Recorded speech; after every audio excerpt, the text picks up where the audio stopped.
Hey there, my name is Raj, and if you've come to this video randomly, just know that this video is a part of an entire playlist which has a much more structured approach towards OCD and recovery through natural methods. So make sure you check the entire playlist for better understanding.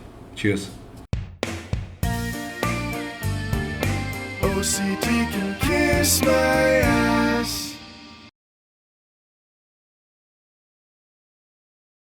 All right, everybody. So we are back towards OCD Can Kiss My Ass series, and in this video that we're going to be talking about is a little, not a great thing video that I'm going to be making. It could cause, some kind of stress in you guys because it talks about, the symptoms of OCD and the problems that it can cause. And I think so. But it's important for you to understand that it's very important for you to resolve this problem very quickly. Before it causes more problems in you. And but even if the good thing is that even if these problems are there currently, once you start making your progress, they'll automatically get resolved. But it's important for you to know that what are the problems in the body and the mind that OCD can have. I don't want to dishearten anybody, but it's important to know where you're standing, and if you're feeling these kind of things, so you know why, and you're educated why these things happen in the first place. And that's the objective for me to make this video, and not to scare anybody about it, because majority of these things basically I have faced myself, and as you can look at me, I'm really not in any of these things at this point in time. So having these also is not the be all and end all. Once you're overcoming OCD, these things are going to resolve automatically. All right. So there are both mental and physical distresses that OCD and the symptoms that it can cause. All right. So let's just start with the mental issues that one can face. And if you're facing these, it's absolutely normal and natural, so that you can actually put two and two together. So number one, prolonged OCD leads to depression. That's one of the most important thing that, and one of the things that happens to people with OCD. Why is because they, you start, we have got to understand that, what is depression? It is not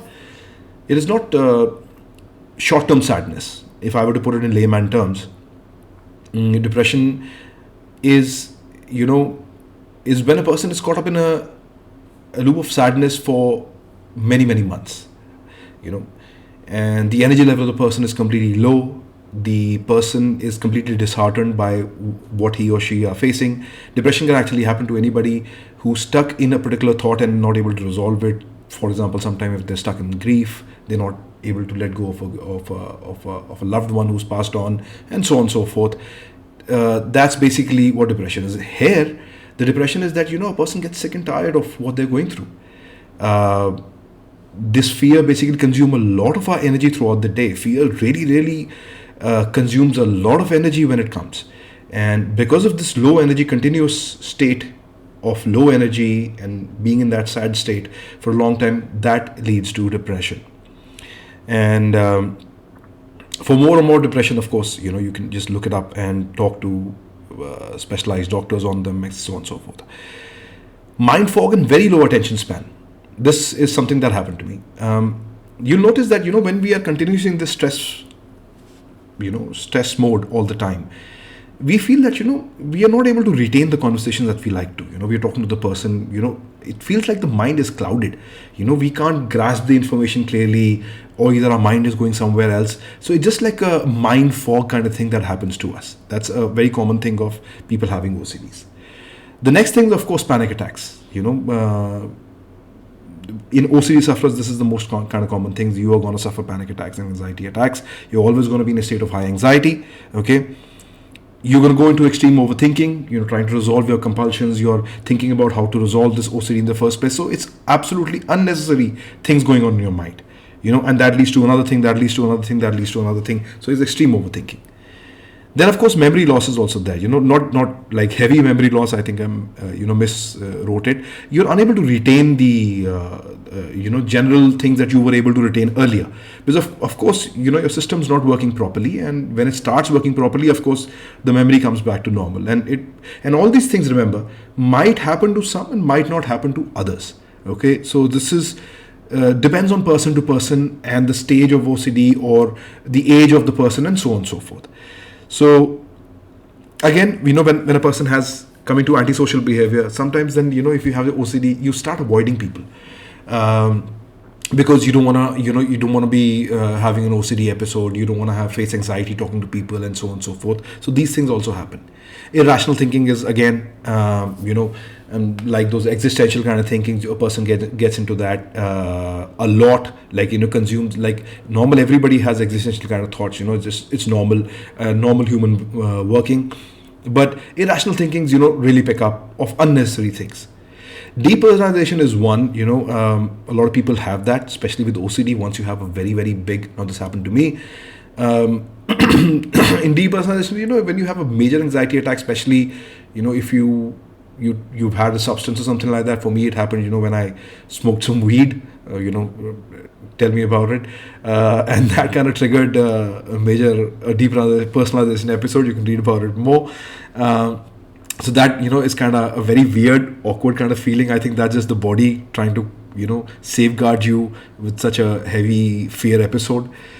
Of course, relationships are not going to be there because you're always agitated and problematic all the time. Relationships do take a beating, and some people who are so, of course, because of depression, people start getting suicidal thoughts, which is again very common in people who have been suffering from OCD for many years. So these kind of things happens as well. Person actually goes into a lot of addictions to curb the system down, so that they want to feel good about themselves for some time. So they think, okay, I'm gonna watch some porno, I'm gonna drink a lot of alcohol, or I'm gonna do some kind of drug that'll just calm me down. So these kind of addictions, basically smoking and all these things, basically can grab hold of you because they can give you instant relief for some time, but that's just temporary. Guilt and shame is also there with certain particular types of OCDs, POCDs, HOCDs, where they feel that, why are these thoughts coming to me? That is not okay. There's something wrong with me. And I'm going to talk about, this in the other coming videos. Then, of course, fearful, intrusive thoughts, that's basic. And then things like earworms, and, these things are also very typical to people who have been suffering from OCDs for quite a while, a couple of years. And so that's the distress, that generally mental distress that OCD causes. Coming to the physical distress caused by OCD and the things. Number one is a lot of stress. Since you're in high stress all the time, one can have hair loss. Some people have eczema and other skin issues, like for example, the skin gets dry and so on and so forth. Then is tinnitus is one of the causes that people with OCD sometimes get. But these are, again, just keep this in mind. This doesn't happen with everybody. But the ones who are already having it, I'm just talking about that, this could be the reason. And once you resolve the OCD, these things automatically get resolved. Hypertension, your blood pressure is gonna go through the roof. Digestion problems is one of the major things. If your body is continuously in flight or fight response all the time, it's definitely not gonna put energy into digesting food. That's not how the body works. It just basically doesn't work like that. So once you're in also prone to common infections due to high stress, as the immunity is going to go low. So if you're continuously in high stress levels, continuously in threat response, continuously vigilant, okay, so your immune system is not going to work the way it was. So you common colds and everything like that, and continuously falling ill is one of the causes for OCD people. And not just OCD people, anyone who's continuously in majority stress is going to have low immunity. I used to fall ill very, very often. Headaches and migraines are very common. Body pains, eating disorders happen, because we want to eat a lot of food. We want to eat food that makes us feel good, and leads to sooner you're having pizzas all the time. Of course, your heart is working overtime. It's not going to be giving healthy things to your insomnia is the major thing in OCD. people do not get good sleep because at the back of the mind things are continuously running, so you're not able to get a restful sleep. And my sleep patterns took a major beating during my OCD problems, and now I sleep like a baby. So and of course lethargy. When you're going to be feeling low, you're going to be feeling lethargic. You won't feel like going out, you won't feel like doing much. You won't have the energy in the body because all your energy consumed by this continuous fear and continuous loop of obsessions and compulsions and so forth. How the hell are you going to get energy throughout the body? So these are the basic problems that happen with people having OCDs. Majority of these problems happen to me. That's why I've written them down, so you can understand where I'm coming from, especially the eczema, especially the tinnitus, especially insomnia, lethargy, digestive problems were a big thing, eating disorder was a problem, hair loss was the problem. So all these things have happened to me, and that's why I'm writing this down. And of course, I talk to a lot many people, so I've just summed it up. But know that once you overcome it, these things resolve automatically. You're not going to be stuck with these things for the rest of your life. That's for 100% sure. This is just to tell you, if you're having these, it's because of that.